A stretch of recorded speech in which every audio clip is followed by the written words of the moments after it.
수십 년 전 세상에 갑작스러운 변이가 일어났다. 악령들이 침공하면서 인류는 강제로 신화시대로 접어들게 되었다. 이 새로운 시대에 인간은 직업을 각성하고 스킬을 배우고 랭크를 올리며 더 강해질 수 있었다. 이들 각성자들은 푸른 별 곳곳에서 악령들과 맞서 싸우며 인류가 생존하는 데 필요한 최소한의 영토를 지켜냈다. 의심할 여지 없이 신화시대는 각성자들의 시대였다. 푸른 별의 롱샤 연방에 있는 하이청 고등학교에서 각성식이 공식적으로 시작되었다. 오늘 학생들이 직업을 각성하게 될 것이라는 안내방송이 학교 전체에 울려 퍼졌다. 실전반 류후 교관은 이번 각성식이 그들의 미래를 결정지을 것이라고 말했다. 그는 모든 학생이 자신이 원하는 직업을 각성하기를 진심으로 바랐다. 우리의 주인공 펑저우는 수년 전 이 세계로 빙의한 이후 오늘만을 손꼽아 기다려왔다. 마침내 그의 이름이 호명되었다. 저우가 앞으로 나섰다. 몇몇 여학생들은 그가 어떤 직업을 각성할지 추측하기 시작했다. 잘생긴 외모와 차가운 분위기 때문에 그녀들은 그가 사제가 될지도 모른다고 생각했다. 한 금발 학생은 잘생긴 얼굴 따위는 아무 소용없다며 반박했다.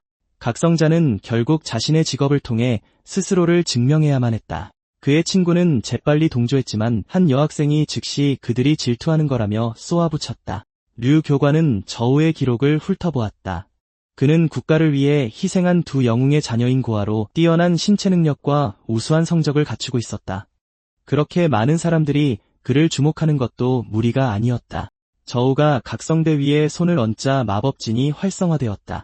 각성대에서 눈부신 에너지가 뿜어져 나와 그를 놀라게 했다. 거대한 황금빛 기둥이 하늘로 솟아올랐다. 모두가 그 강력한 반응에 경외심을 품고 바라보며 혹시 그가 역천의 직업을 각성하는 건 아닌지 궁금해했다. 그때 그의 손 주위로 검은 에너지가 소용돌이치기 시작했다. 검은 에너지 기둥이 땅에서 솟구쳐 올라 학교 운동장 위 하늘을 갈라놓았다. 류 교관은 놀라움에 찬 눈으로 바라보았다. 저우가 일으킨 끔찍할 정도로 놀라운 현상은 대체 이 아이가 어떤 대단한 직업을 각성한 것인지 몹시 알고 싶게 만들었다.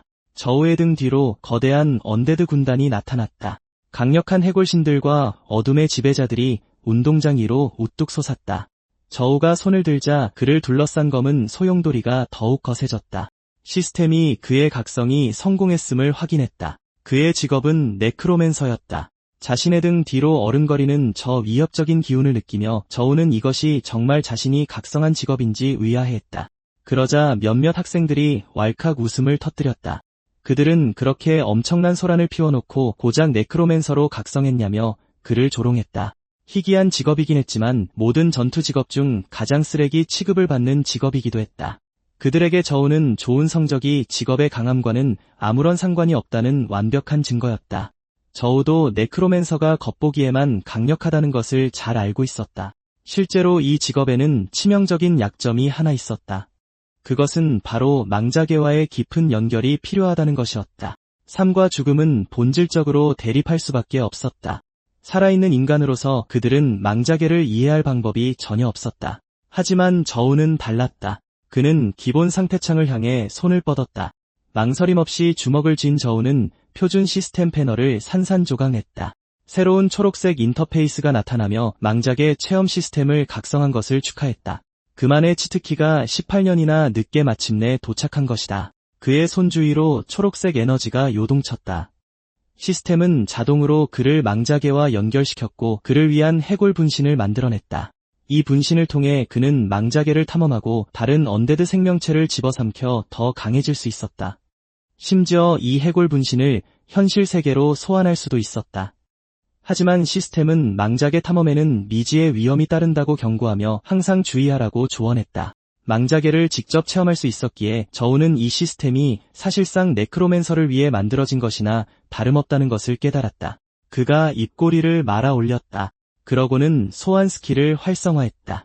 푸른 안광을 번뜩이는 해골 하나가 그의 앞에 나타났다. 저우는 그것이 망자계에 있는 자신의 분신임을 단번에 알아차렸다. 시스템의 설명에 따르면 소환하기 전에 그는 분신에 잠시 빙의하여 망자계를 직접 체험할 수 있었다. 해골 분신은 다른 언데드 생물들을 집어삼켜 자신의 능력치를 향상시킬 수 있었다. 분신이 죽인 언데드 생물들은 나중에 현실 세계에서 저우를 위해 싸우도록 소환할 수 있었다. 충분히 많이 죽이기만 한다면 그의 소환수는 절대 바닥나지 않을 것이었다. 이제 망작의 전체가 그의 개인 사냥터가 될 참이었다. 그래도 저우는 탐험은 다음 기회로 미루기로 했다. 일단 그는 시스템의 명령을 내려 분신을 현실 세계로 소환했다. 시스템이 명령을 받아들여 소환을 시작했다. 그의 발밑에서 초록색 마법진이 빛을 발했다. 그리고 마법진에서 해골 분신이 솟아올랐다. 저우는 해골 분신을 현실로 직접 소환할 수 있다는 것을 확인했다. 현재로서는 그것이 그의 가장 강력한 소환수였다. 류 교관이 바이샤오찬의 이름을 불렀다.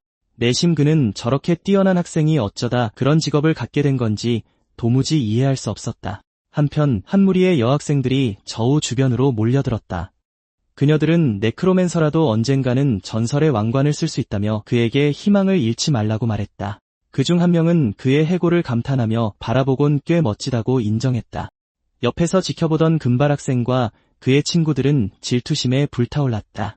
그들은 저우가 저런 쓰레기 같은 직업을 각성했는데도 여전히 여학생들이 그를 둘러싸고 있는지 이해할 수 없었다. 그중 한 명은 저우가 단지 잘생겼다는 이유만으로 무슨 짓을 해도 용서받는다고 투덜거렸다. 짜증이 난 금발 학생은 해골 하나 따위가 자신의 암살자 직업보다 강할 리가 없다고 우겼다. 그러다 그는 초보 네크로맨서는 1년에 고작 몇 마리의 해골밖에 소환하지 못한다는 사실을 떠올렸다. 만약 저 해골을 부숴버린다면 저우의 성장에 큰 차질이 생길 것이 분명했다. 그는 소매 속에 소리 없는 암기를 몰래 준비했다.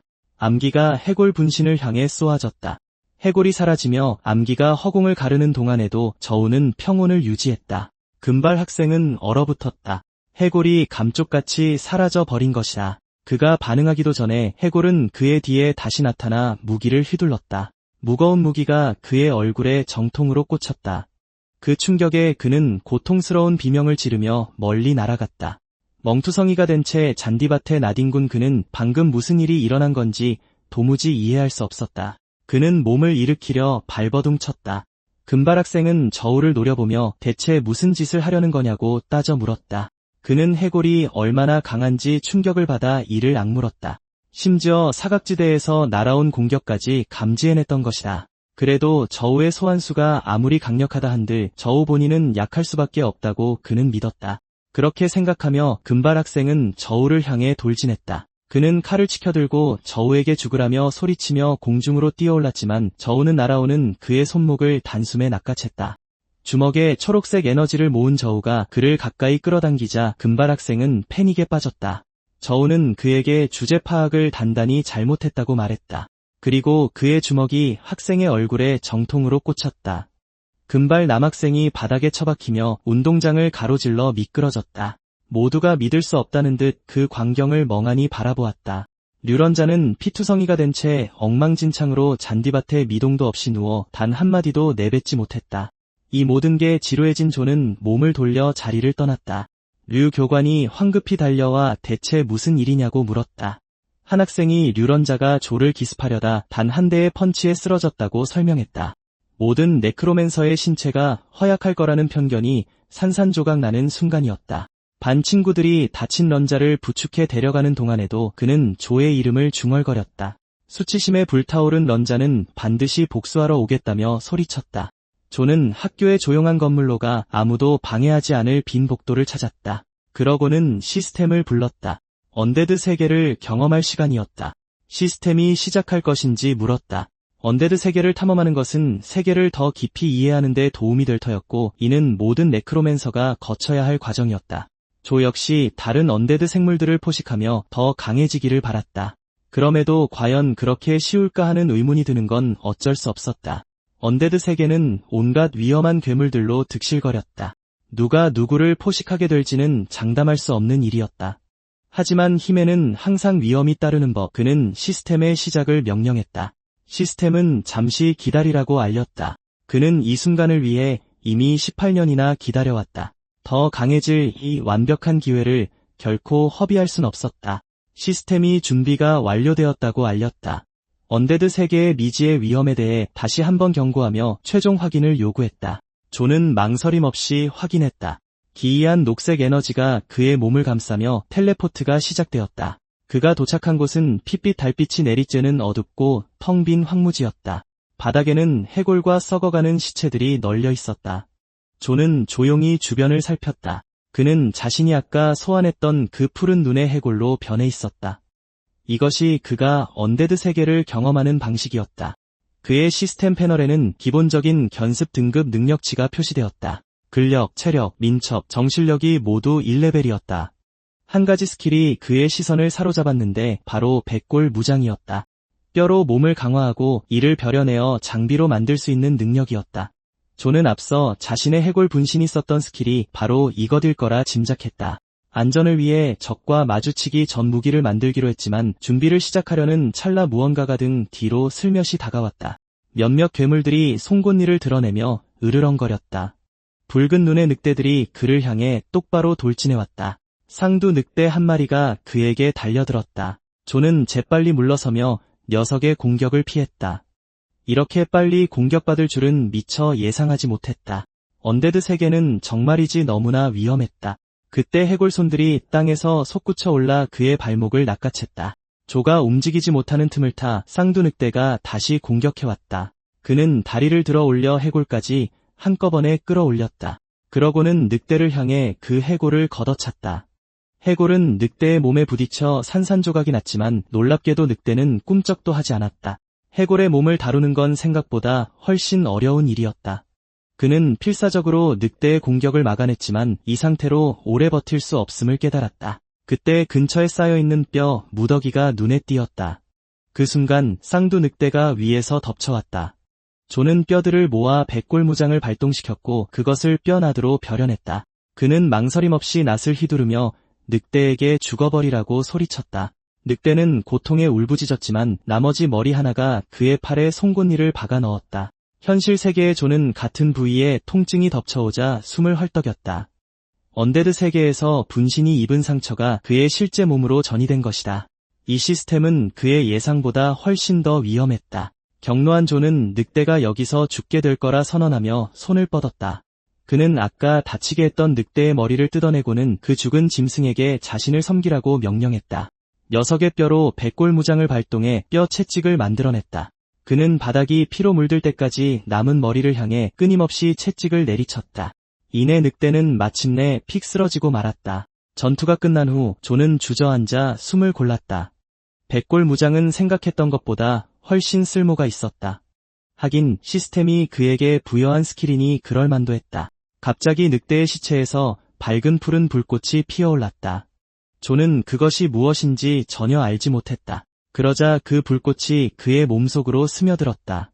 끔찍한 허기가 그를 덮쳤다. 푸른 에너지가 온몸에서 스파크를 일으키는 가운데 그의 머릿속은 먹고 집어삼키고 강해지고 진화하라는 충동으로 가득 찼다.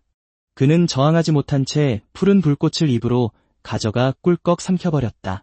시스템 메시지가 그의 능력치 중 하나가 상승했음을 알렸다. 근력은 1.1로 올랐고 체력, 민첩, 정실력은 여전히 1에 머물렀다.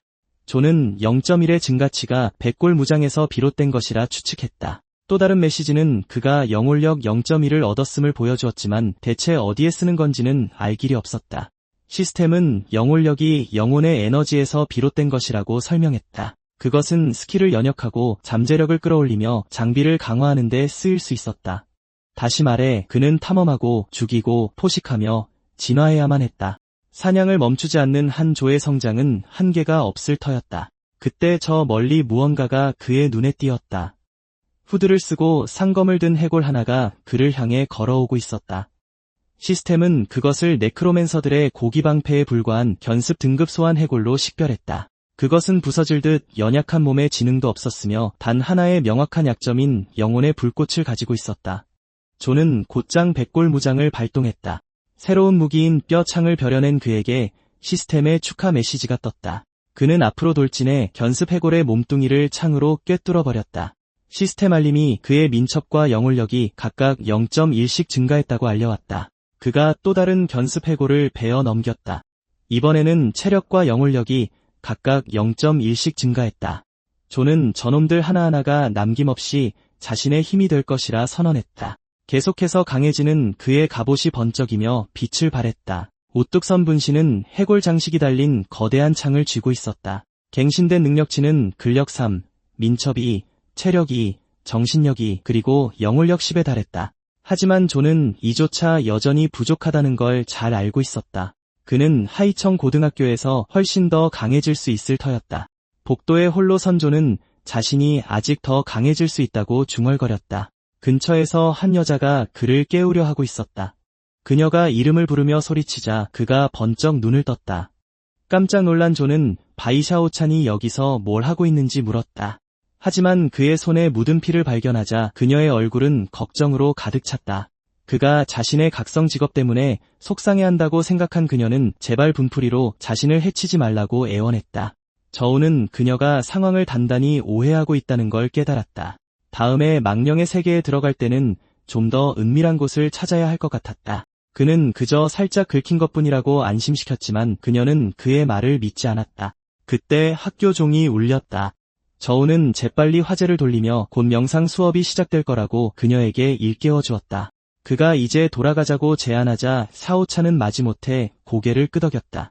걸음을 옮기던 중 저우가 갑자기 기침을 했다.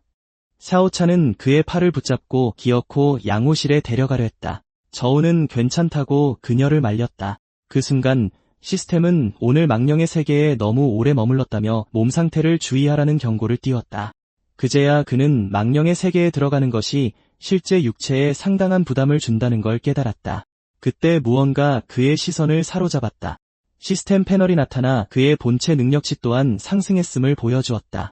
근력은 1.2에 도달했고 체력과 민첩성, 정신력은 각각 1.1로 올랐다. 패널에는 해골 소환 스킬의 연역이 가능하다는 내용도 표시되어 있었다. 그러는 동안에도 사오차는 정말 괜찮냐며 쉴 새 없이 물어왔다. 저우는 잠시 그녀의 말을 한 귀로 흘린 채 연역 가능한 스킬이라는 단어에 집중했다. 이건 하이청 고등학교의 최강 각성자들처럼 그도 자신만의 스킬을 창조해낼 수 있다는 뜻일까? 널찍한 대강의실한 한 강사가 학생들 앞에 섰다. 그녀는 자신을 명상 수업 담당 교사인 션홍이라고 소개했다. 그녀는 실버 하위 랭크의 화염 마법사였다. 그녀는 각자의 직업에 맞는 기초 명상법을 연습하게 될 것이라고 설명했다. 그 후 모든 학생은 명상을 이용해 자신의 직업적 능력을 증명해야 했다. 명상은 정신력을 높여주었고 이는 직업 스킬을 사용하기 위한 근간이 되었다. 션 선생님은 처음엔 실패하는 게 당연하니 조급해하지 말라고 당부했다. 자신 같은 천재도 성공하기까지 보름이나 걸렸다는 것이다. 바로 그때 저우의 눈앞에 시스템 알림창이 떠올랐다. 해골 명상법이 감지되었으며 즉시 학습할 수 있다는 내용이었다. 저우는 망설임 없이 얘를 선택했다. 빛나는 마법진이 그의 주위를 에워쌌다. 초록빛 에너지가 저우와 그의 해골 분신 주위를 소용돌이쳤다. 시스템은 그가 해골 명상법을 성공적으로 습득했음을 알렸다. 저우는 이토록 빨리 마스터했다는 사실이 믿기지 않았다. 시스템은 이를 네크로맨서를 위한 기초 수습생 수준의 명상법이라고 설명했다. 해골의 형상을 시각화함으로써 그는 서서히 자신의 정신력 능력치를 끌어올릴 수 있었다. 그 요구 조건은 전혀 놀랍지 않았다. 저우에게 해골을 시각화하는 건 그저 자신의 분신을 바라보는 것만큼이나 쉬운 일이었으니까. 그는 망령의 세계를 탐험하지 않을 때면 해골 분신이 자동으로 명상에 돌입한다는 걸 깨달았다. 즉 하루 24시간 내내 수련을 할 수 있다는 뜻이었다. 그의 시스템은 그야말로 네크로맨서를 위한 완벽한 성체나 다름없었다. 시스템은 망령의 세계에 다시 들어갈 수 있을 만큼 정신력이 충분히 회복되었다고 알렸다. 입장할 때마다 정신력이 소모되기 때문에 저우는 본체나 분신 어느 쪽의 훈련도 소홀히 할 수 없었다. 그는 망령의 세계 경험치를 활성화하고 지그시 눈을 감았다. 또 다른 해골이 다가오던 찰나 그의 해골 분신이 망령의 세계에서 눈을 떴다. 저우는 날렵한 일격으로 놈을 박살내버렸다. 시스템은 그의 체력과 영혼의 힘이 각각 0.1씩 증가했다고 알렸다. 흥분한 저우가 다시 한번 마음껏 사냥을 즐기려던 참에 또 다른 알림창이 떠올랐다. 분신의 스킬 중 하나가 본능 수준의 숙련도에 도달하여 이제 본체를 위한 미지의 스킬을 연역할 재료로 사용할 수 있다는 것이었다. 이 과정에는 10포인트의 영혼의 힘이 소모될 예정이었다. 저우는 스킬 연역이 오직 망령의 세계 안에서만 가능하다는 사실을 떠올렸다. 그는 앙상한 해골 손을 맞대고 그 과정을 시작했다. 시스템이 스킬 데이터를 분석하기 시작했다. 잠시 후 연역이 성공적으로 끝났음을 알리는 알림이 떴다. 새로운 스킬은 뼈 투창으로 그가 이전에 재련했던 무기와 딱 들어맞았다. 이 수습생 등급의 스킬은 죽음의 에너지 피해와 함께 방어구 관통 물리 피해를 입힐 수 있었다. 투창의 위력과 생성할 수 있는 개수는 그의 정신력 능력치와 스킬 숙련도에 달려 있었다. 놀랍게도 시스템은 그에게 파생 스킬 트리까지 제공했다. 뼈 투창은 훗날 뼈 방패, 거대 뼈 발톱, 뼈 감옥으로 갈라져 나갈 수 있었다. 저우에겐 더 많은 영혼의 힘이 필요했다. 그때 마침 근처에서 겁에 질려 달아나는 언데드 무리를 발견했다. 타이밍 한번 기가 막혔다.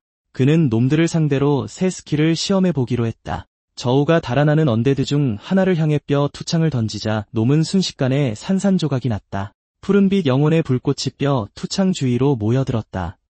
저우는 이것이 죽음의 미사일이나 쇠약의 광선 같은 다른 수습생 등급 스킬들보다 훨씬 강력하다는 걸 알 수 있었다. 시스템 알림창에는 그의 민첩성과 근력, 영혼의 힘이 각각 0.05씩 상승했다고 표시되었다. 이런 저레벨 해골들로부터 얻는 보상은 벌써 줄어들기 시작한 참이었다. 자신의 상태창을 확인한 저우는 시스템이 무엇을 원하는지 알아챘다. 그는 이대로 머물며 영원히 약한 적들이나 썰고 있을 순 없었다. 결국 그는 망령의 세계에서 더 깊고 위험한 곳으로 나아가야만 했다. 그때까지 저우는 놈들이 뼈의 정수를 완전히 주지 않게 되기 전까지 최대한 많은 저레벨 언데드를 집어삼킬 계획이었다. 다시 교실, 저우가 갑자기 픽웃음을 터뜨리자 션 선생님의 주의를 끌게 되었다. 그녀가 그를 툭 쳤다. 션 선생님은 다들 열심히 명상하고 있는데 왜 실실 웃고 있냐고 다그쳤다. 저우는 뭐라고 대답해야 할지 난감했다. 런지아는 저우가 명상을 못해서 어이없어 웃는 거라며 큰 소리로 떠벌렸다. 한 학생이 희귀 직업군이 보통 명상 결과가 더 좋다고 지적하자 다른 학생은 희귀 직업도 나름이라고 반박했다. 이내 반 아이들은 모두 저우를 조롱거리로 만들며 비웃기 시작했다. 누군가가 네크로맨서는 가뜩이나 희귀한데 그들의 해골 명상법은 미완성이라더라며 수근거렸다. 또 다른 학생은 저우가 명상 상태에 진입조차 못할 거라고 거들었다. 저우는 묵묵부답이었다. 션 선생님은 네크로맨서에게 명상이 훨씬 어렵다 할지라도 포기해선 안 된다고 저우에게 주의를 주었다. 그녀는 시도조차 안 하고 수업 시간을 허비한다며 그를 호되게 꾸짖었다.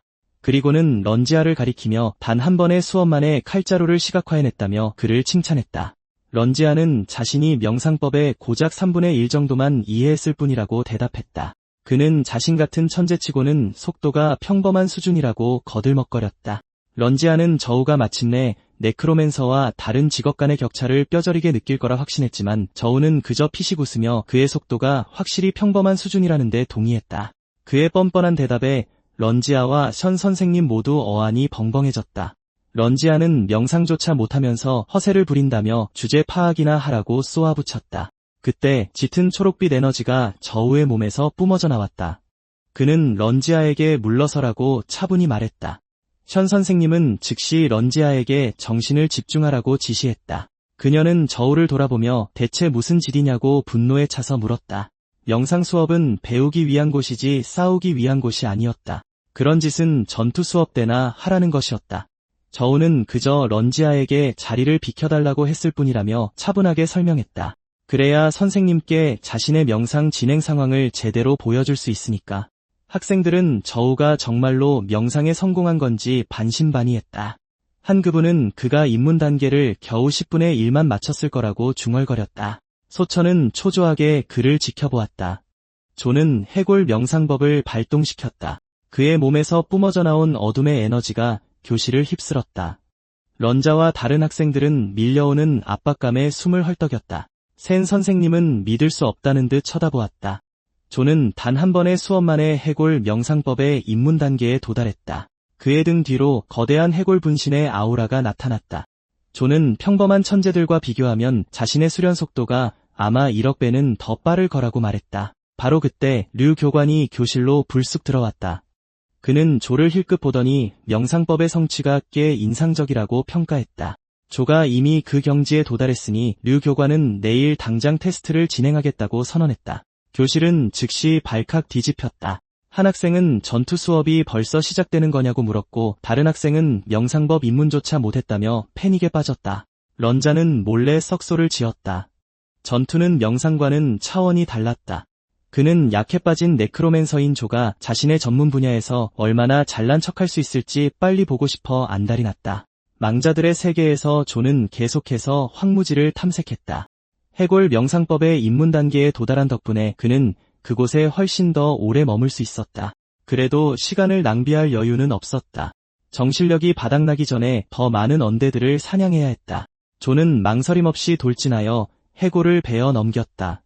그리고 곧바로 다음 녀석을 공격했다. 그가 적들을 향해 차례로 돌진하자 전장에는 흙먼지가 피어올랐다. 마침내 그의 움직임이 둔해지고 거친 숨을 몰아쉬기 시작했다. 정신력이 거의 바닥난 상태였다. 그때 그의 직업 레벨이 올랐다는 시스템 알림이 떠올랐다. 그의 해골 분신 역시 강해질 테니 그간의 모든 노력이 결실을 맺은 셈이었다. 존은 얘를 선택했다. 업그레이드가 시작되자 강력한 초록빛 에너지가 그의 주위를 맴돌았다. 해골 분신의 뼈와 갑옷이 빠르게 변형되면서 파란 눈동자가 더욱 눈부시게 타올랐다. 상태창이 나타나며 힘5, 체력 3, 민첩 3, 정신력 3의 중급 수습생 단계에 도달했음을 보여주었다. 뒤이어 잔혹한 일격이라는 새로운 스킬을 자동으로 습득했다는 알림이 떴다. 존은 그저 승급만으로 스킬을 얻게 될 줄은 꿈에도 몰랐다. 잔혹한 일격은 공격 시 순간적으로 폭발적인 힘을 방출할 수 있게 해주었다. 그 위력은 전적으로 그의 근력 스탯과 스킬 숙련도에 달려있었다. 존은 무척 흡족했다. 이 스킬이 있으면 언데드 몬스터들을 훨씬 더 빠르게 사냥할 수 있을 터였다. 그때 머리가 찢어질 듯한 날카로운 고통이 밀려왔다. 그는 한쪽 무릎을 꿇고 머리를 부여잡았다. 새로운 스킬에 너무 집중한 나머지 존은 자신의 정신력이 이미 완전히 고갈되었다는 사실을 깜빡하고 있었다. 하이청 고등학교 운동장. 존은 지끈거리는 머리를 문지르며 바닥에 주저앉아 있었다. 그의 정신력은 여전히 턱없이 부족했다. 소천이 다가와 명상 수업 이후 일주일 내내 안색이 너무 안 좋아 보인다고 말했다. 존은 매일 훈련을 너무 오래 해서 그럴 뿐 아무 문제 없다며 그녀를 안심시켰다. 하지만 그는 누구도 시스템의 존재를 알아채선 안 된다는 것을 알고 있었다. 앞으로는 아무도 없는 은밀한 곳에서 망자들의 세계로 들어가야 했다. 런자와 그의 똘마니가 다가와 네크로맨서 같은 쓰레기 직업이라며 조롱했다. 런자는 명상 조금 했다고 녹초가 됐냐며 조를 비웃었다. 그의 친구는 고작 입문 단계에 도달했다고 특별한 줄 착각하지 말라며 조에게 경고했다. 결국 직업의 가치는 힘으로 증명해야 하는 법이니까. 소천은 조가 그들에게 아무 짓도 안 했는데 왜 자꾸 괴롭히냐며 화를 냈다. 런자는 그저 사실을 말했을 뿐이라고 우겼다. 조는 런자에게 또 얻어터지고 싶냐고 물었다. 그 말에 화가 난 런자는 일주일 전에 싸웠던 자신이 아니라며 큰 소리쳤다. 그는 단검을 뽑아들고 이미 직업 스킬을 배웠다며 허세를 부렸다. 이제 조를 쓰러뜨리는 데는 단 한 방이면 충분했다. 그때 그만두라는 호통 소리가 울려 퍼졌다. 류 교관이 런자를 꾸짖었다. 학교에서 스킬을 가르치는 건 나중에 악령들과 싸우라는 거지 너희들끼리 싸우라는 게 아니라고 말이다. 런자는 마지못해 물러섰다. 그러고 나서 류 교관은 조를 향해 돌아섰다. 그는 명상 수업에서의 성과는 칭찬했지만 전투 수업에서도 그만큼 열심히 해야 한다고 당부했다. 조는 고개를 끄덕였다. 교관이 걸어가자 조는 그가 특별히 자신을 보호하기 위해 나섰다는 것을 느꼈다. 류 교관이 운동장으로 집합하라고 지시하자 학생들은 재빨리 모여들었다. 그는 조교에게 장비를 가져오라고 지시했다. 학생들은 천으로 덮인 무언가가 운동장으로 끌려 나오는 것을 지켜보았다. 류 교관이 천을 걷어내자 공격과 방어를 모두 측정할 수 있도록 설계된 수습생 레벨의 테스트용 골렘이 모습을 드러냈다. 기계 골렘은 잉잉거리는 소리와 함께 작동하더니 양쪽 가운데 손가락을 치켜 세웠다. 류 교관은 그것이 심연의 악마 중 가장 약한 총알바지인 인프를 본떠 만들어졌다고 설명했다. 그 발톱을 정면으로 막아내려면 방어력 100이 필요했다. 한 학생이 골렘의 찌그러진 머리를 두드리며 이 녀석이 수업 끝날 때까지 버틸 수 있을지 궁금해했다. 류 교관은 골렘의 머리를 주먹으로 내리치며 지금까지 이 골렘을 부순 신입생은 단 한 명도 없었다고 선언했다. 하지만 자신의 힘으로 이 골렘을 산산조각 내는 자에게는 특별한 보상을 주겠다고 했다. 성공하는 사람에겐 자신이 직접 연맹공헌도 20포인트를 신청해주겠다고 약속했다. 학생들은 즉시 환호하며 흥분했다. 이 세계에서 공헌도는 귀중한 아이템과 스킬을 구매하는 화폐로 쓰였다. 몇몇 학생들이 자진해서 먼저 하겠다고 나섰다. 류 교관은 일반 직업을 가진 학생들부터 줄을 서라고 지시했다. 첫 번째 학생이 수인을 맺자 그의 팔 주위로 불꽃이 모여들었다. 그러고는 테스트 골렘을 향해 강력한 파이어볼을 날렸다. 류 교관은 공격력 48점을 알리며 훈련을 더 하라고 말했다. 그 학생은 당황했다. 방금 날린 파이어볼은 그것보다 훨씬 강력하게 느껴졌기 때문이다. 다른 학생이 돌진하며 무력화 일격을 사용해 41점을 얻었다. 뒤이어 궁수가 석화 화살을 쏴서 50점을 기록했다. 류 교관은 모든 일반 직업 학생들의 테스트가 끝났다고 알렸다. 그리고 남은 특수 직업 학생들을 한 명씩 앞으로 나오라고 호명했다. 일반 직업 학생들은 낙담한 표정이었다. 아무도 60점조차 넘지 못했기에 20공헌도 포인트는 이미 물 건너간 일이었다. 이제 그들은 히든 직업을 가진 자들이 얼마나 잘 해낼지 궁금해했다. 존은 자신의 모든 공격이 해골 분신에게 달려있다는 것을 알았다. 그는 골렘이 다중 공격의 데미지를 합산해서 계산할지 궁금했다.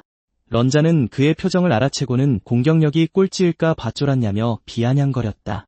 이제 스킬을 배운 런자는 자신들의 수준 차이를 모두에게 똑똑히 보여주겠다고 호언장담했다. 그는 환영 단검으로 골렘을 타격해 80점을 기록했다.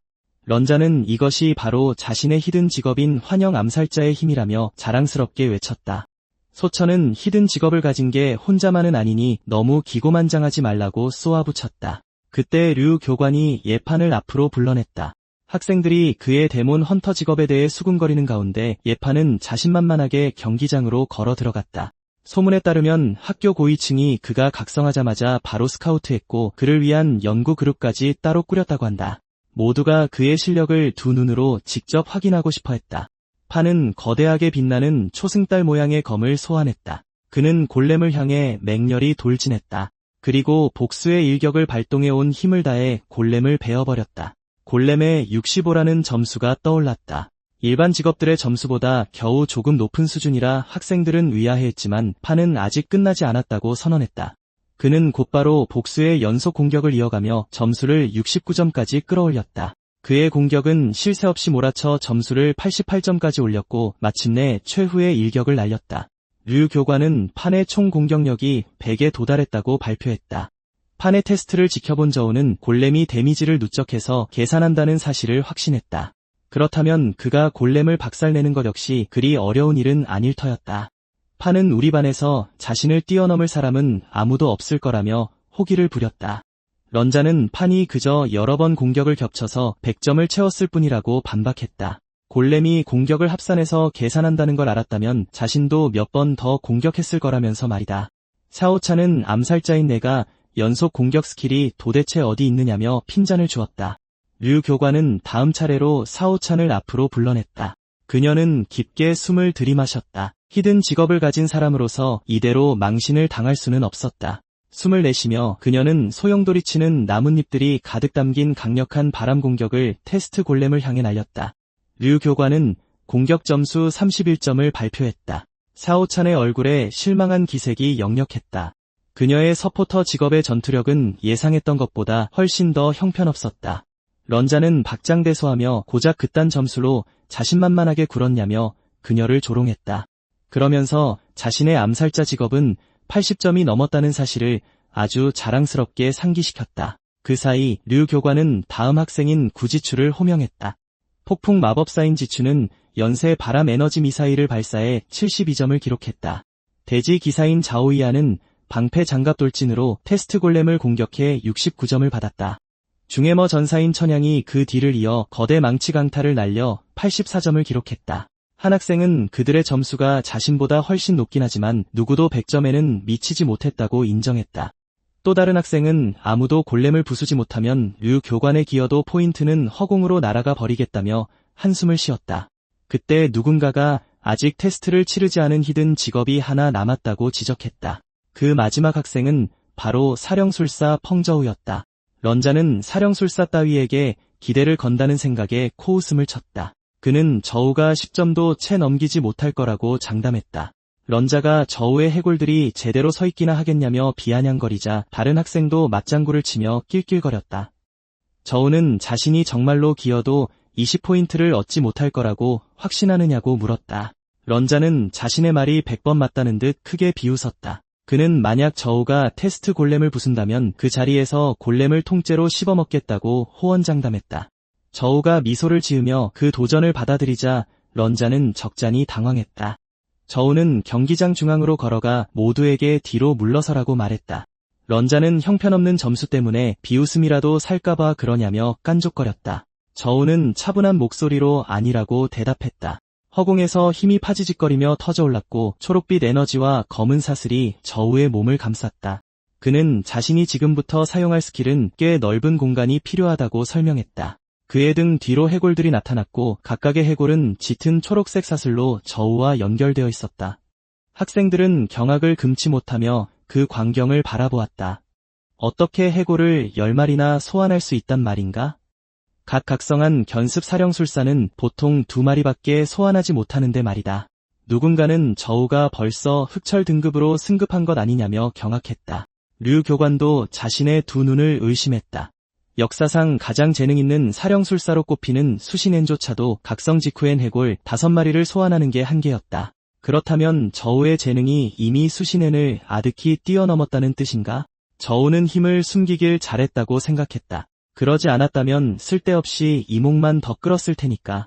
그가 명령을 내리자 10마리의 해골이 일제히 돌진했다. 런자는 녀석들의 미친 듯한 속도에 기겁했다. 해골 하나가 테스트 골렘의 얼굴을 정통으로 가격했고 다른 해골은 몸통을 맹렬히 후려쳤다.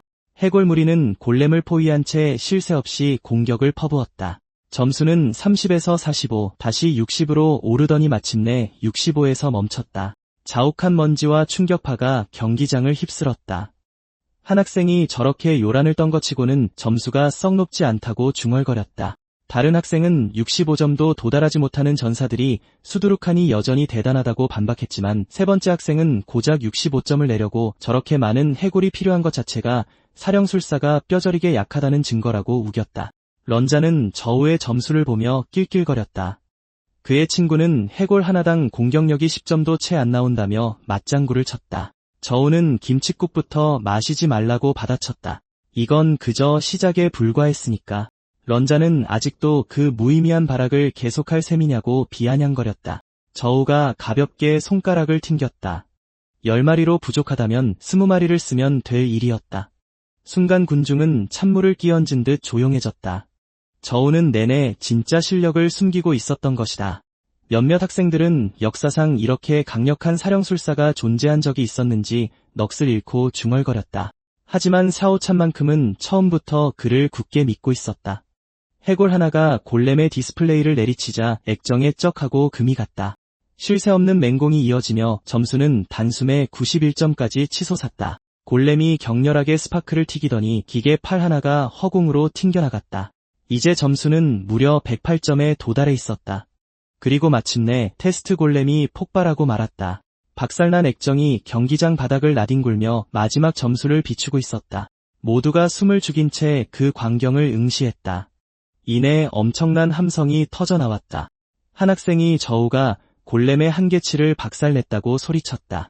다른 이들은 그가 이제 막 각성했다는 사실을 도저히 믿지 못하며 그를 괴물이라 불렀다. 런자는 최종 점수를 확인하고 그 자리에 얼어붙고 말았다. 산산조각난 화면에 9199라는 숫자가 선명하게 떠 있었다. 런자는 이게 어떻게 가능한 일이냐며 비명을 질렀다. 저우가 테스트 골렘의 머리통을 쓱 집어들었다. 그러고는 런자에게 내밀며 당장 씹어 먹으라고 말했다. 저우는 마음이 바뀌었어도 상관은 없지만 지금 이 순간부터 내 눈앞에 띄지 않는 게 좋을 거라고 경고했다. 런자는 다음번엔 기필코 대가를 치르게 해주겠다고 악을 쓰며 도망치듯 자리를 떴다. 샤오찬은 저우의 압도적인 힘에 환호하며 대체 어떻게 그렇게 빨리 강해진 건지 제발 가르쳐 달라고 졸랐다. 저우는 그저 평범하게 명상 루틴을 따랐을 뿐이라고 가볍게 대꾸했다. 류 교관이 박수를 치며 덕분에 완전히 새로운 세상을 보았다며 저우를 극찬했다. 저우는 과찬이시라며 정중하게 답했다. 그런 뒤 류 교관은 교장실에 들어가서라도 학교의 핵심 육성 시드 명단에 저우의 이름을 기필코 올리겠다고 약속했다. 교장은 학생들의 각성 기록을 검토하고 있었다. 10,000명의 신입생 중 9,103명이 각성에 성공했고 897명은 실패했다. 이는 대략 91%에 달하는 각성 성공률이었다. 대지 기사 자오 위안, 영창 현악사바이 샤오찬, 폭풍 마법사 구지추, 악마 사냥꾼 예판을 포함한 85명의 희귀 직업 보유자들도 있었습니다. 교장 선생님은 이 85명의 학생 모두를 100명의 핵심 육성 시드에 직접 배정하기로 결정했습니다. 그리고 다음 서류를 집어들었습니다. 교장은 저우의 기록을 보고는 즉시 그를 제외시켰습니다. 그의 눈에 네크로맨서는 미래가 없었기에 명단에 오를 자격이 없었습니다. 누군가 교장실 문을 두드렸습니다. 교장이 들어오라고 말했습니다. 교장은 류 교관이 전투 수업을 하지 않고 여기 왔는지 의아해했습니다. 류 교관은 책상 위 서류들을 뒤적이면서 급히 보고할 것이 있다고 설명했습니다. 교장은 도대체 뭐가 그렇게 급하냐고 물었습니다. 그 순간 류 교관이 찾고 있던 서류를 발견했습니다. 그는 저우의 서류를 들고 이 네크로맨서를 학교의 시드 명단에 추가해야 한다고 강력히 추천했습니다. 교장은 네크로맨서의 잠재력이 크다는 건 인정했지만 그 잠재력을 끌어내는 건 거의 불가능하다고 말했습니다. 류 교관은 신엔 소령 역시 네크로맨서지만 그녀의 전투력은 다른 마법사들과 맞먹는다고 상기시켰습니다. 교장은 신엔이 그 정도 수준에 오른 건 아버지이자 전설적인 전문가로서 자신이 전폭적으로 지원했기 때문이라고 반박했습니다. 저우에게는 어떤 뒷배가 있단 말입니까? 그는 류 교관이 과거 저우의 부모님과 함께 싸웠으며 그들이 연방의 영웅으로 인정받았다는 사실을 알고 있었습니다. 하지만 시드 명단은 아주 중요했습니다. 막대한 자원이 주어지는 만큼 무거운 책임감도 따랐으니까요. 류 교관은 바로 그 점 때문에 저우를 추천하는 것이라고 설명했습니다. 그리고 학생들의 명상 및 전투 수업 보고서를 건넸습니다. 교장은 서류를 읽고는 얼어붙었습니다. 저우는 첫 수업에서 해골 명상법을 터득했고 전투에서 이미 20마리 이상의 해골을 소환할 수 있었습니다. 류 교관은 저우의 재능이 네크로맨서의 역사를 다시 쓸 수 있다고 자신있게 선언했습니다. 하지만 교장은 그를 만류하며 모의 전장이 열릴 때까지 기다려보기로 결정했습니다. 저우가 또 어떤 능력을 보여줄지 보고 싶었기 때문입니다. 한편 사오찬은 저우를 따라다니며 도대체 어떻게 한 거냐고 계속 캐물었습니다. 그녀는 그가 첫 전투 수업에서 그렇게 많은 해골을 소환했다는 사실을 믿을 수 없었습니다. 저우는 그저 미소만 지었습니다. 그에게 해골 몇 마리를 더 소환하는 건 대수로운 일이 아니었으니까요. 사오찬은 지나치게 겸손한 것도 일종의 오만함이라며 그를 놀렸습니다. 저우는 정말로 대단하다고 생각하지 않는다고 강조했습니다. 그는 망자들의 세계 깊은 곳에서 치렀던 전투들을 떠올렸습니다. 물론 그가 오늘 보여준 건 자신의 진짜 힘 중 극히 일부에 불과하다는 사실을 그녀에게 말할 수는 없었습니다. 그때 누군가 저우를 멈춰 세웠습니다. 그와 사오찬이 뒤를 돌아보았습니다. 판은 자신이 그 누구보다 약했던 적이 없었다며 자랑스럽게 선언했습니다. 일반 전체를 통틀어 자신의 적수가 될 자격이 있는 사람은 오직 펑 저우뿐이라고 말이죠. 저우와 사오찬은 어이가 없다는 듯 그를 빤히 쳐다보았습니다. 두 사람은 그를 무시하고 계속 걸어갔습니다. 저우는 중 두 병 환자의 도전을 받아줄 흥미가 없다며 거절했습니다. 사오찬도 판이 이상한 녀석이라는데 동의했습니다. 그들 뒤에서 판이 기다리라고 소리쳤습니다. 판은 그들을 따라잡으며 단순히 저우에게 도전하려는 게 아니라고 설명했습니다. 그는 저우가 자신의 스파링 파트너가 되어주길 원했습니다. 저우는 영문을 모르겠다는 표정으로 그를 쳐다보았습니다. 희귀 직업인 악마 사냥꾼으로 각성한 후 판은 악마 사냥꾼 과학연구회에 합류했습니다. 연구를 계속하려면 연구원들은 그와 대등한 실력을 갖춘 스파링 상대가 필요했습니다. 저우는 자신이 왜 그들의 연구를 도와야 하냐고 퉁명스럽게 물었습니다. 판은 2주 동안의 스파링 대가로 숙식을 포함해 공원도 10포인트를 주겠다고 당당하게 제안했습니다. 저우는 즉시 그와 악수를 하며 거래가 성사되어 기쁘다고 말했습니다. 판은 자신이 선택한 라이벌이 기대에 부응해 무척 흡족해했습니다. 한편 사오찬은 저우가 이렇게 빨리 승낙했다는 사실을 믿을 수 없었습니다. 거래가 성사되자 판은 자신을 따라오라고 말했습니다. 사오찬은 저우에게 어떻게 저런 이상한 녀석과 일하기로 수락할 수 있냐고 물었습니다. 저우는 무심하게 공원도 10포인트는 꽤 큰 액수라고 상기시켰습니다. 내심 저우는 집에 기다리고 있는 사람들에게 그 포인트가 꼭 필요할 거라고 생각했습니다. 저우는 판이 그렇게 쉽게 공원도를 뿌려대는 걸 보니 재벌 2세라도 되느냐고 물었습니다. 사오찬은 아니라고 답하며 연구회에서 그 포인트를 미리 가불해준 것이라고 설명했습니다. 저우는 연구회가 정말 그렇게 관대하냐고 물었습니다. 샤오찬은 단지 가불일 뿐이라는 점을 상기시켰습니다. 결국 판이 그 모든 걸 갚아야 했습니다. 판이 지금처럼 돈을 쓴다면 졸업 후 20년이 지나서도 여전히 빚을 갚고 있을 게 뻔했습니다. 판은 유리로 된 건물 앞에 멈춰서서 안으로 들어오라고 말했습니다. 판은 그들을 자신의 연구 그룹 실험실로 이끌며 어떻게 생각하냐고 물었습니다. 주위를 둘러보던 저우는 엄청난 장비들에 감탄했습니다. 희귀 직업 보유자들은 확실히 특별 대우를 받고 있었습니다. 한 남자가 자신을 실버 등급 질풍 레인저이자 악마 사냥꾼 연구회장인 천칭산이라고 소개했습니다. 저우와 사오찬은 천 교수에게 정중히 인사했습니다. 그때 저우는 천 교수의 생체공학 의술을 눈치챘습니다. 지금은 연구원으로 일하고 있지만 저우는 여전히 그에게서 최전선에서 수년간 싸워온 사람의 기운을 느낄 수 있었습니다. 연구실을 둘러보며 천 교수는 최근 또 다른 인간 악마 사냥꾼이 심연의 비경에서 전설적인 왕관을 차지했다고 설명했습니다. 압도적인 전투력으로 그 사람은 심연의 군주를 성공적으로 처치했던 것입니다. 판이 같은 직업으로 각성했기 때문에 하이청 군사 아카데미는 그를 매우 중요하게 여겼습니다. 그들은 판의 잠재력을 최대한으로 끌어올리기 위해 특별히 연구그룹을 결성했습니다. 이어서 천 교수는 자신이 이미 저우의 서류를 검토했다고 말했습니다. 그는 저우를 위해서도 소규모 연구회를 설립해주겠다고 제안했지만 저우는 거절했습니다. 앞으로 20년 동안이나 빚을 갚으며 살고 싶지는 않았으니까요. 천 교수는 그의 결정을 받아들이고 전투 연구를 시작하자고 제안했습니다. 그들은 함께 아래에 있는 거대한 훈련 경기장을 내려다보았습니다. 판과 저우가 계단을 내려갈 때 천 교수는 엄격한 안전 조치가 이미 마련되어 있다고 안심시켰습니다. 목숨을 잃을 걱정 없이 자유롭게 싸울 수 있다는 뜻이었습니다. 각자의 온전한 힘을 발휘할 수 있도록 무기고에서 전투 장비를 3개씩 고를 수 있었습니다. 저우는 판이 약하지 않다는 것을 알고 있었습니다. 또한 그의 스피드와 폭발적인 데미지는 저우의 해골 소환수와는 상극이었습니다. 이제 스킬 연역을 사용해 전투력을 향상시킬 때였습니다.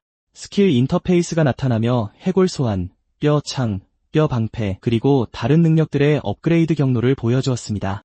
판은 경기장에 들어가기 전 가죽 재킷을 벗어 걸어두었습니다. 그는 최근 무기 마스터리를 터득했다고 자랑했습니다. 이제 소환된 해골 20마리 정도로는 자신을 이기기엔 턱없이 부족할 거라면서요. 저우는 그저 씩 웃을 뿐이었습니다. 상태창이 나타나며 그의 주변에 초록색 에너지가 솟구쳤습니다. 그가 스킬의 포인트를 추가하고 나면 결과는 아주 달라질 수도 있었습니다. 저우는 현재 하급 견습생으로 근력 1.5, 민첩 1.3, 체력 1.3, 정신 2.5의 능력치를 가졌습니다. 그가 사용할 수 있는 스킬들도 함께 표시되었습니다.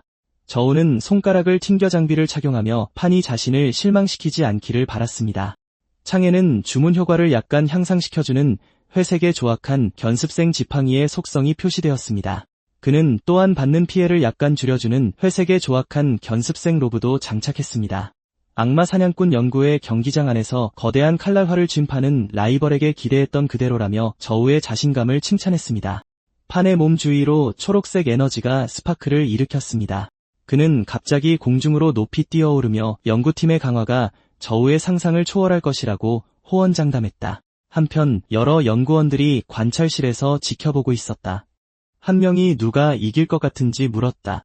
다른 한 명은 일주일 내내 판과 함께 훈련했다며 주저없이 판을 선택했다. 그녀는 판이 자신이 본 사람 중 가장 무서운 전투 본능을 가졌다고 덧붙였다.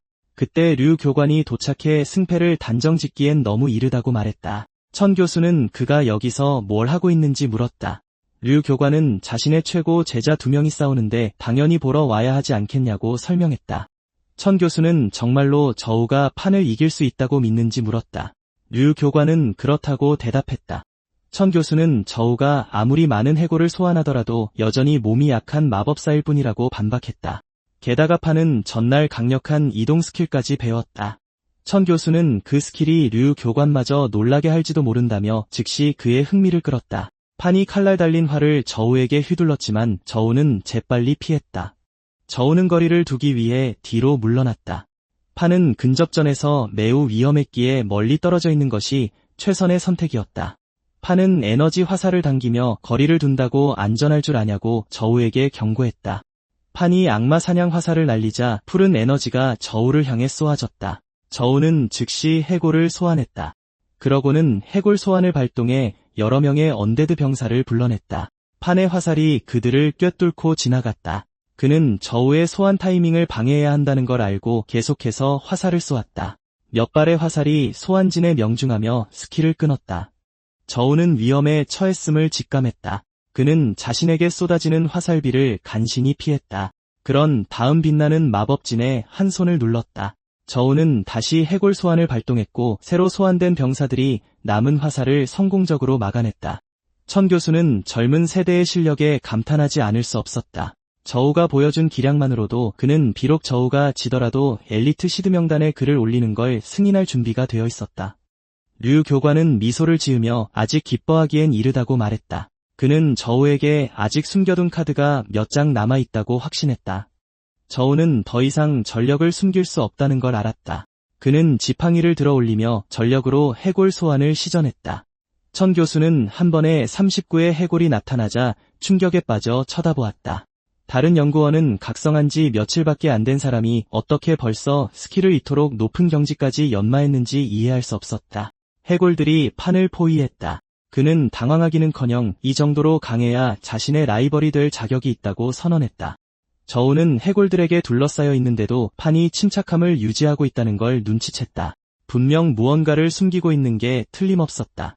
그때 판이 맹렬한 일격으로 해골들을 공격했다. 해골 하나가 즉시 무너져 내렸다. 충분히 가까워졌다고 판단한 판이 앞으로 돌진했다. 그는 앞길을 가로막는 모든 해골을 무시했다. 그림자 돌진을 발동한 판은 저우를 향해 곧장 쇄도했다. 천 교수는 싸움이 끝났다고 생각했다. 그 어떤 마법사도 근접전에서 판의 공격을 버텨낼 순 없었다. 판이 저우를 향해 복수의 맹렬한 일격을 날렸다. 하지만 저우는 판이 미끼를 물었다며 침착하게 말했다. 그는 뼈 방패를 발동해 그 공격을 완벽하게 막아냈다. 그 충격에 판은 비틀거리며 뒤로 물러났다. 그는 저우가 방금 무슨 스킬을 쓴 건지 전혀 알 수 없었다. 류 교관은 그것이 네크로맨서의 새로운 스킬이라는 걸 알아차렸다. 천 교수는 저우가 스스로 완전히 새로운 스킬을 개발했다는 사실을 믿을 수 없었다. 저우는 예판이 예상보다 강하다는 걸 인정했다. 이기려면 전술에 의존해야만 했다. 저우가 지팡이를 땅에 떨어뜨리자 판은 즉시 경계했다. 천 교수가 놀라서 쳐다보는 사이 류 교관은 저우의 전술이 꽤나 비열하다고 평했다. 광학 위장천을 사용해 저우는 해골들 사이에 몸을 숨겼다. 저우의 본체를 완전히 놓쳐버린 판은 짜증이 났다. 사방에서 해골들이 포위해오자 그는 저우에게 당장 나오라고 소리쳤다. 해골들이 서서히 자신을 압도할 거란 걸 깨달은 판은 궁극기를 쓸 수밖에 없었다. 그는 공중으로 날아오르며 주변 해골들을 뒤로 튕겨낼 만큼 강력한 힘을 방출했다. 류 교관은 판이 지금 레벨에 어떻게 저렇게 강력한 스킬을 배웠는지 의아해했다. 천 교수는 쿨타임이 길긴 하지만 엄청난 폭발력을 내며 위험한 상황에서 탈출할 수 있게 해준다고 설명했다. 이에서 내려다보던 판은 마침내 진짜 저우를 발견했다. 그는 천공의 일격을 날리며 이 공격이나 받아보라고 소리쳤다. 판이 기합을 내질렀다. 해골 군단 위로 강력한 에너지가 모여들었다. 천공의 일격이 쏟아져 내리며 해골들을 날려버렸고 해골들은 위를 쳐다볼 수밖에 없었다. 먼지가 걷히자 전장에는 단 하나의 해골만이 남아있었다.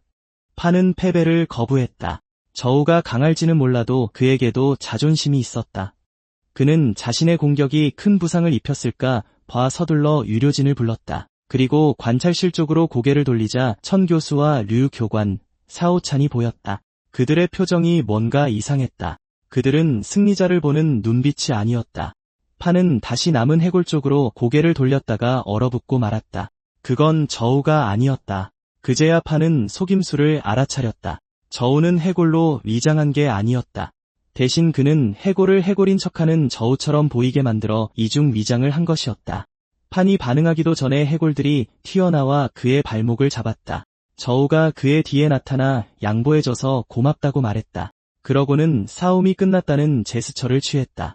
판은 패배를 인정했다. 저우가 이긴 것이다. 궁극기를 쓰며 모든 체력을 소진한 탓에 그는 제대로 서 있을 힘조차 없었다. 그가 쓰러지기 전 해골 하나가 그를 부축했다. 판은 저우에게 고맙다고 했다. 저우는 엄지를 치켜 세우며 패자를 향한 동정이라며 농담을 던졌다. 해골들이 들꺼들어 판을 옮겼다.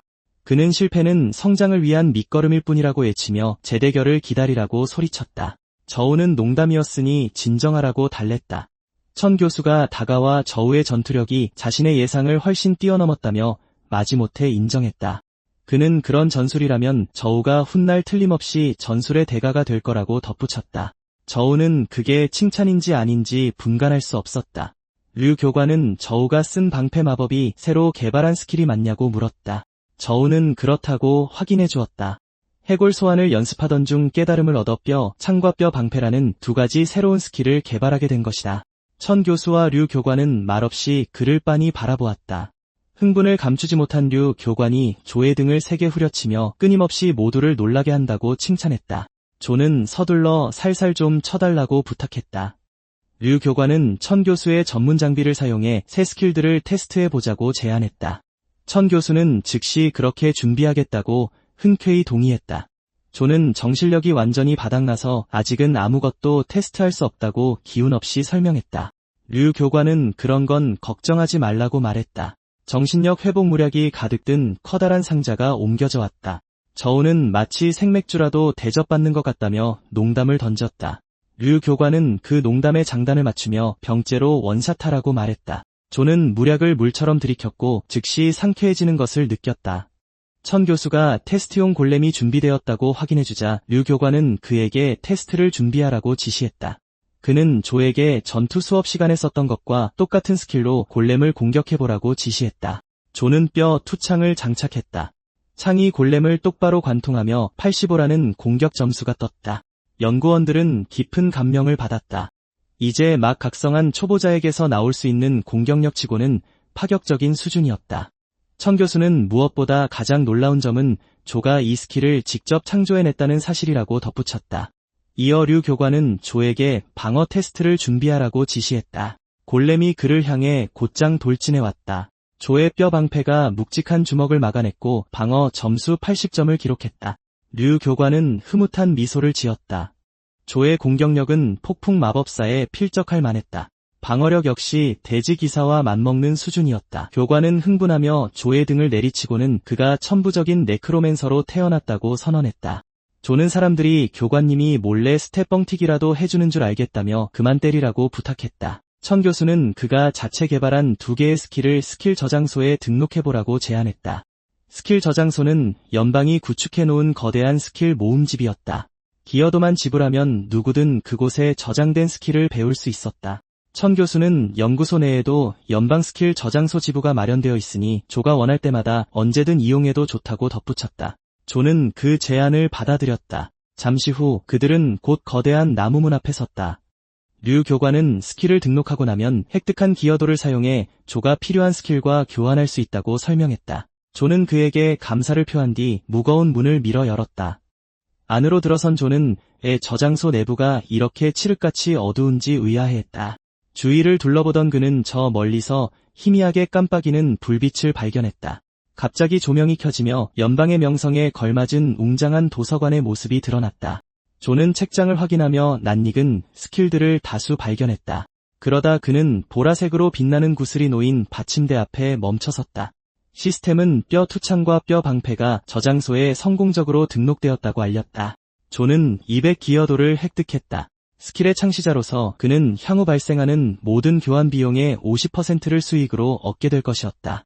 그렇게 그는 안정적인 수입원을 얻게 되었다. 스킬 저장소에 접근할 기회는 흔치 않았기에 조는 겨우 스킬 몇 개만 훑어보고 나갈 생각이 전혀 없었다. 그는 스켈레톤 명상법이라는 제목의 책으로 손을 뻗었다. 책을 집어든 순간 페이지 안에서 초록빛 영혼 에너지가 뿜어져 나왔다. 조는 그곳에 있는 스킬들을 향후 스킬 연역을 위한 청사진으로 삼을 계획이었다. 그에게 스킬 연역에 사용할 수 있는 영혼력이 100 남아있다는 알림창이 떠올랐다. 스킬 저장소 안에서 갑자기 시스템 알림이 나타났다. 스켈레톤 명상법을 업그레이드할 수 있다는 것을 감지하고 저우에게 영혼력을 소모해 강화하겠냐고 물었다. 그는 얘를 선택했다. 강력한 죽음의 기운이 그를 에워쌌다. 어둠 속 어딘가에서 한 스켈레톤이 그의 존재를 감지했다. 조는 왕좌에 앉아있는 스켈레톤 앞에 자신이 서 있다는 것을 깨달았다. 시스템이 다시 한번 강화가 완료되었음을 확인해 주었다.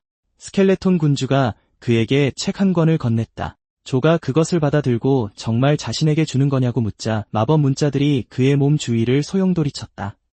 조가 스켈레톤 군주 명상법을 배우는 동안 스켈레톤 군주의 형상이 그의 등 뒤에 나타났다. 시스템에 따르면 개조된 스킬은 그의 명상 속도를 100% 증가시키고 모든 언데드 계열 스킬을 강화시켰다. 조는 만족스러운 미소를 지었다. 수련 속도와 스킬의 위력을 모두 향상시켜 주었으니 영혼력을 투자할 가치가 충분했다. 하지만 아무리 스킬이 강력해진다 한들 그것들을 사용하려면 충분한 정신력이 필요했다. 판과 치렀던 이전 전투에서 그는 정신력이 거의 바닥날 뻔했었다. 그때 조는 자신에게 아직 기여도가 두둑하게 남아있다는 사실을 떠올렸다. 그는 그 기여도를 정신력을 향상시킬 수 있는 스킬과 교환하기로 마음먹었다. 그는 명경지수를 선택해 기여도 20을 지불했다. 이 스킬은 패시브 효과로 주문 시전자의 정신력 회복 속도를 높여주었다. 액티브로 사용할 경우에는 정신력을 일정량 즉시 회복시킬 수도 있었다. 명경지수는 습득하기 매우 까다로운 것으로 알려져 있었지만 조에게는 전혀 문제가 되지 않았다. 시스템이 사용 가능한 스킬 재료를 감지하고 영혼력 10을 소모해 즉시 입문 단계에 도달하겠냐고 물었다. 그는 얘를 선택했다. 빛나는 마법 문자들이 책에서 흘러나왔다.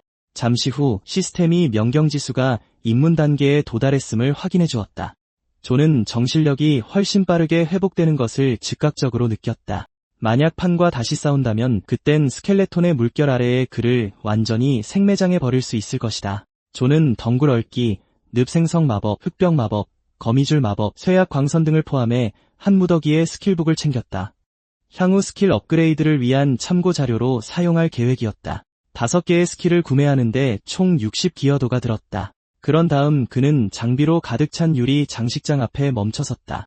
스킬만으로는 충분하지 않았다. 적절한 레벨의 장비가 뒷받침되어야 했고 F등급 하급 수습생은 오직 회백색 등급의 장비만 사용할 수 있었다. 조는 다시 40기여도를 써서 장비 풀세트를 구매했다. 아이템을 장착하자 여러 개의 알림창이 떠올랐다. 회색 하급 수습 마법사의 모자는 그의 최대 정신력을 소폭 증가시켜 주었다. 회색 하급 수습생의 목걸이는 정신력 회복 속도를 향상시켰고 2개의 회색 하급 수습생의 반지는 스킬 재사용 대기 시간을 약간 줄여주었다. 4부위로 구성된 수습 마법사 세트는 결과적으로 그의 수련 속도와 스킬 숙련도 성장률을 10% 증가시켜 주었다. 조는 감탄을 금치 못했다. 그의 성장 속도가 방금 전보다 훨씬 더 빨라진 것이다. 상태창에는 그가 여전히 하급 수습생이긴 하나 이제는 새 장비와 입문 단계의 명경지수 스킬까지 갖춘 것으로 표시되었다. 얻은 모든 것에 만족한 조는 연방 스킬 저장소가 실로 엄청난 곳이라고 인정했다. 그때 그의 스켈레톤 분신이 그의 앞에 나타났다. 조는 분신에게도 전용 스킬이 필요하다는 사실을 깜빡 잊을 뻔했다. 그는 무기 마스터리, 막기, 전장의 함성이 필수적이라고 판단했다. 알림창이 30기여도를 지불하고 이 3가지 스킬을 성공적으로 교환했음을 확인해 주었다. 스킬 저장소는 놀랍긴 했지만 기여도를 무서운 속도로 집어삼켰다. 조는 과연 판과 스파링을 하는 것만큼 수익성이 짭짤한 일을 또 찾을 수 있을지 의문이 들었다. 마물 사냥꾼 연구소 내부 류 교관은 조에게 새로운 스킬을 배웠는지 물었다. 조는 아주 많은 것을 얻었다고 대답했다. 그때 판이 갑자기 자신의 패배를 절대 인정할 수 없다고 소리쳤다. 그는 조에게 무략을 건네며 당장 마시라고 말했다. 판은 조의 전술을 아직도 완벽히 이해하진 못했다고 시인했지만 이번엔 그 전술을 쓰기도 전에 꺾어주겠다고 호언장담했다. 조는 자신이 막 스킬을 업그레이드하고 나온 이 시점에 정말로 덤빌 자신이 있는지 판에게 되물었다. 판은 남의 밑에서 평생을 보내지는 않겠다고 선언했다. 이번에는 그가 가진 모든 것을 쏟아부어 저우를 쓰러뜨리겠다고 다짐했다. 저우는 한 번 더 싸우는 건 추가 근무에 해당하니까 공헌도를 더 받아야겠다고 짚고 넘어갔다. 천 교수는 어차피 나중에 갚아야 할 사람은 판이니 판이 결정할 일이라고 말했다. 저우는 도전을 받아들이고 포션을 다시 던져주었다. 그는 판에게 나중에 필요할지도 모르니 잘 챙겨두라고 말했다. 판은 그 말에 즉각 분노했다. 그는 저우의 이름을 부르짖으며 공격할 태세를 갖췄다. 판이 천공의 일격을 날리자 초록색 에너지가 뿜어져 나왔다. 사오체는 판이 시작하자마자 필살기를 썼다며 경악했다. 류 교관은 즉각 끝장을 보는 것만이 이길 유일한 방법이라며 그의 전투 감각을 칭찬했다. 이제 그는 저우가 새로운 스킬로 어떻게 대응할지 지켜보고 싶었다. 저우가 손가락을 튕기자 그의 발밑에 거대한 초록색 마법진이 나타났다. 샤오찬은 그가 정말로 해골 소환을 다시 쓰는 건지 의아해했다. 류 교관은 믿을 수 없다는 듯 빤히 쳐다보았다. 소환된 숫자가 완전히 차원이 달랐다. 빛나는 마법진에서 거대한 해골 군단이 쏟아져 나왔다. 폭발하는 초록색 에너지가 훈련실 전체를 뒤흔들었다. 류 교관은 스킬이 이토록 강력해졌다는 사실을 믿을 수 없었다. 천 교수 또한 판이 지난 전투에서 새로운 깨달음을 얻어 자신의 스킬을 발전시켰다는 것을 알아챘다. 저우는 씩 웃으며 판의 공격이 확실히 더 강해졌다고 인정했다. 판에게는 안타깝게도 저우의 스킬 역시 발전해 있었다. 해골산이 그를 덮치자 판은 저우의 이름을 비명처럼 내질렀다. 저우는 자기도 아주 조금 강해졌을 뿐이라며 농담을 던졌다. 그러자 해골떼가 맹렬히 몰려들었다. 판은 얼굴만은 때리지 말라고 애원했지만 해골들은 가차없이 그를 짓밟았다. 저우는 대련이 끝났다고 선언했다. 천 교수는 판이 일주일 내내 훈련도 못할 지경일 거라고 짐작했다. 한편 판은 해골들 밑에 깔려 만신창이가 된 채 쓰러져 있었다. 천 교수는 저우에게 네크로맨서 연구협회를 세울 생각이 없냐고 다시 한번 물었다. 저우는 단칼에 거절했다. 그들이 자신을 조사하다가 시스템을 들키게 놔둘 수는 없는 노릇이었다. 스킬 저장소 안에서 어두운 망토를 두른 긴 머리의 여자가 보라색 구슬로 다가갔다. 그녀는 네크로맨서가 새로운 스킬을 등록했다는 사실을 발견하고 깜짝 놀랐다. 수신에는 공헌도 20포인트를 써서 스킬 하나를 교환했다. 그녀가 책을 펼치자 뼈 투창과 뼈 방패가 나타났다. 그녀는 해골 계열 주문을 이런 식으로 활용할 수 있으리라고는 상상도 못했다. 이 스킬들을 만든 사람은 천재임이 틀림없었다. 결심을 굳힌 그녀는 당장 아버지에게 이 사실을 알리기로 했다. 수티안거 교장의 사무실에서 그는 류 교관이 왜 자신을 찾아왔는지 물었다. 류 교관은 저우를 시드 명단에 올려달라고 다시 한번 요청했다. 이번에는 천 교수까지 나서서 그의 추천을 거들었다. 수 교장은 천 교수가 왜 이 일에 끼어드는지 도무지 이해할 수 없었다. 네크로맨서가 초반에 아무리 좋은 성과를 낸다고 해도 저우는 결국 배울 만한 고레벨 스킬이 바닥날 것이기 때문이다. 천 교수는 저우가 이미 혼자서 네크로맨서 스킬 2개를 만들어냈다고 반박했다. 수 교장은 너무 놀라 마시던 차를 내뿜었다. 그는 스킬을 만들어봤자 효과가 약하면 아무 소용이 없다고 주장했다. 류 교관이 저우의 스킬이 얼마나 강력한지 설명하려던 찰나 신앤이 사무실로 불쑥 뛰어들어왔다. 신앤은 스킬 저장소에 새로운 네크로맨서 스킬 2개가 나타났다고 알렸다. 수 교장은 그대로 얼어붙고 말았다. 그녀는 빛나는 창과 방패의 환영을 소환했다. 잠깐 살펴본 것만으로도 그녀는 그 효과가 얼마나 엄청난지 단번에 알아볼 수 있었다. 신앤은 아버지에게 누가 이걸 만들었는지 아느냐고 물었다. 수 교장은 그저 말문이 막혀 더듬거릴 뿐이었다. 신앤은 동경 어린 눈빛으로 이 스킬을 만든 사람을 스승으로 모시고 싶다고 선언했다. 수 교장은 그녀에게 그건 불가능한 일이라고 부드럽게 타일렀다. 신앤이 대뜸 이유를 물었다. 그는 스킬 제작자가 아직 학생이라는 사실을 털어놓았다. 한편 저우는 교실에 앉아 조용히 명상에 잠겨 있었다. 그때 판이 갑자기 저우에게 또 한 번의 대결을 요구했다. 저우는 한숨을 내쉬며 대체 몇 번이나 덤빌 작정이냐고 물었다. 차라리 수련에 더 많은 시간을 투자해서 스스로를 발전시켜야 하지 않겠냐며 말이다. 판은 이번 도전은 다를 거라고 호언장담했다. 저우는 의아한 표정으로 그를 쳐다보았다. 판은 샤오찬의 어깨에 팔을 두르며 지난 며칠 동안 그녀의 서포트 덕분에 자신의 힘이 엄청나게 강해졌다고 으스댔다. 이번에야말로 저우를 쓰러뜨릴 수 있다고 확신했다. 샤오찬은 그가 사람들 앞에서 무릎까지 꿇고 도와달라고 애원했었다며 화를 냈다. 저우는 호기심이 생겼다. 샤오찬은 최근에 자장가라는 유용한 서포트 스킬을 배웠다고 설명했다. 그녀의 설명에 따르면 자장가는 정신력 회복 속도를 높이고 명상과 훈련 효과를 증대시킬 수 있었다. 하지만 하루에 딱 3번만 사용할 수 있었다. 판은 책상을 쾅치며 매주 공헌도 2포인트를 내고 1회 사용권을 예약해뒀다고 자랑스레 외쳤다. 저우는 판이 평생 빚만 갚으며 살 작정인지 궁금해졌다. 판은 이번에는 무조건 자기가 이길 거라고 빡빡 우겼다. 하지만 저우의 관심은 자장가가 자신의 해골 분신에게도 영향을 미칠지에 더 쏠려 있었다. 그는 샤오찬에게 오늘 남은 사용 횟수를 자기한테 팔 생각이 없냐고 물었다. 그녀는 이야기해 볼 수 있다고 대답했다. 자기를 무시한다며 판이 저우에게 소리쳤다. 저우가 해골 소환을 발동했다. 그는 판에게 해골들이랑이나 놀라며 나중에 공원도 송금하는 거 잊지 말라고 일러두었다.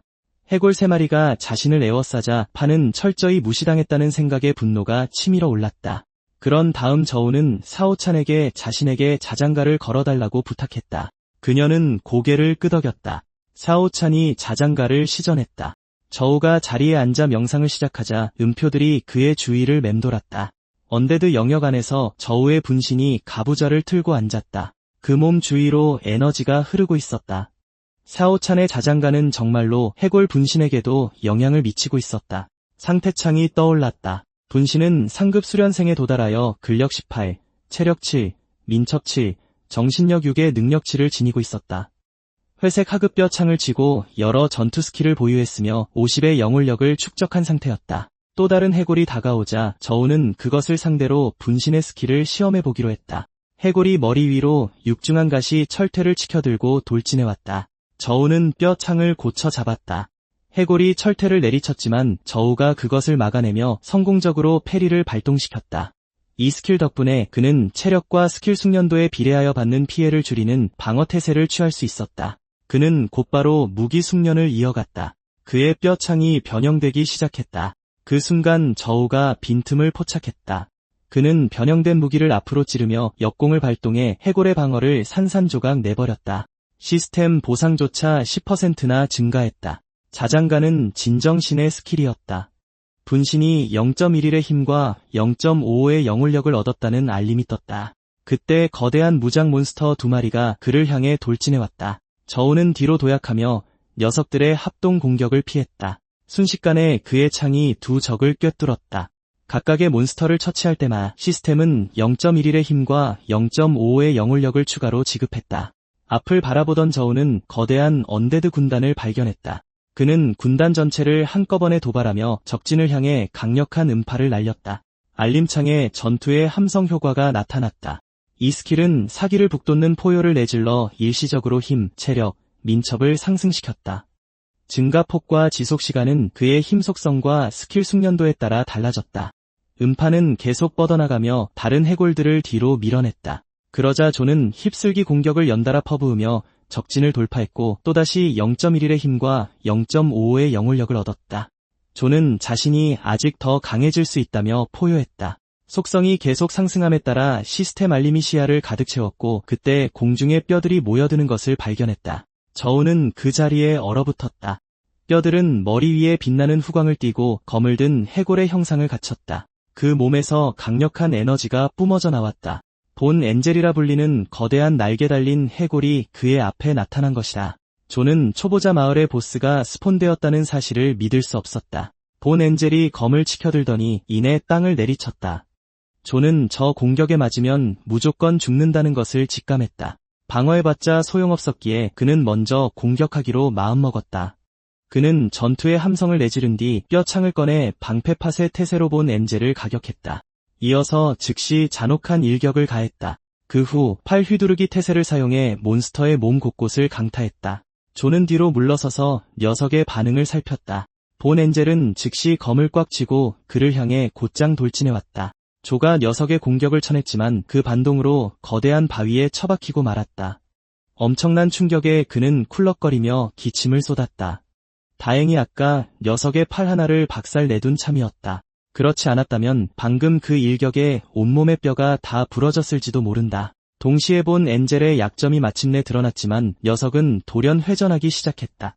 존은 녀석이 다시 공격을 퍼붓는 것을 보고 상황이 심상치 않음을 깨달았다. 본 엔젤은 회전력을 이용해 잃어버린 팔을 만회하며 산 전체를 갈기갈기 찢어놓았다. 녀석이 회전하는 동안에는 약점을 노릴 방법이 전혀 없었다. 녀석이 다시 자신을 표적으로 삼자 그는 경악했다. 도대체 이 녀석은 어디서 이런 강력한 투쟁심을 얻은 거란 말인가? 지금 그가 할 수 있는 건 계속 피하는 것뿐이었다. 하지만 곧 막다른 길에 다다랐고 회전하는 몬스터는 이미 그의 바로 뒤까지 쫓아와 있었다. 저우는 모든 것을 걸고 도박을 할 수밖에 없었다. 건풍만으로도 뼈를 깎고 살을 찢을 만큼 위력적이었기에 그는 집중하여 녀석의 움직임을 주의 깊게 관찰했다. 마침내 빈틈을 발견하면서 그의 인내심이 결실을 맺었다. 그는 돌진을 발동해본 엔젤을 비틀거리며 뒤로 물러나게 만들었다. 존은 덩치에 안 맞게 골다공증이 있다며 그 거인을 조롱했다. 그러곤 돌아가서 칼슘이나 좀 챙겨 먹으라고 충고했다. 그때 녀석의 영혼의 불꽃 코어가 노출된 것을 발견했다. 완벽한 기회를 포착한 그는 뼈 투창으로 공격했다. 본 엔젤은 그의 의도를 알아채고 날개로 창을 막으려 했다. 이로써 존은 마침내 자신의 의심이 맞았음을 확신했다. 저 날개는 그저 폼으로 달린 게 아니었다. 하지만 본 엔젤에게는 불행하게도 조의 시스템 역시 폼이 아니었다. 그는 거미줄 마법과 골격 무장을 융합했다. 이를 통해 언데드 만화를 튼튼한 사슬로 응축하여 적을 포박하고 움직임을 제한하는 스킬인 뼈 족쇄를 만들어냈다. 강도, 지속시간, 시전거리는 조의 정신력 속성과 스킬 숙련도에 따라 결정되었다. 조는 자신이 예상했던 그대로였기에 꽤 흡족해했다. 스킬 연역은 다른 직업 스킬의 특성을 결합하여 훨씬 더 강력한 언데드 스킬로 바꿀 수 있었다. 그는 본 엔젤이 얼마나 날아다니는 것을 좋아하는지 눈치채고 뼈 족쇄로 녀석을 포박해버렸다. 그러고는 녀석을 다시 바닥으로 끌어내렸다. 그는 발버둥 치면 칠수록 자신이 더 흥분된다며 반항을 멈추라고 충고했다. 이어 존은 녀석에게 강력한 일격을 날렸다. 그 공격에 본 엔젤의 두개골이 박살나며 마침내 녀석을 쓰러뜨렸다. 그 후 그는 녀석의 영혼의 불꽃을 흡수했다. 그의 영혼력이 100이나 증가했다. 엄청난 수치가 상승했음에도 그의 육체는 전혀 강해지지 않았다. 기본 속성이 종족의 한계에 도달했지만 영혼력을 소비해 종족 진화를 시작할 수 있다고 시스템이 설명했다. 존은 마침내 자신의 속성이 더 이상 오르지 않은 이유를 깨달았다. 이제 그는 한계를 넘어선 저 너머에 무엇이 기다리고 있을지 무척 궁금해졌다. 그의 현재 종족은 수습급 해골이었지만 영혼력 100을 소비하면 흑철급 해골 전사로 진화할 수 있었다. 그는 망설임 없이 진화를 시작했다. 검은 안개가 주인공의 소환수를 감싸기 시작했고 그렇게 그의 진화의 길이 공식적으로 막을 올렸다.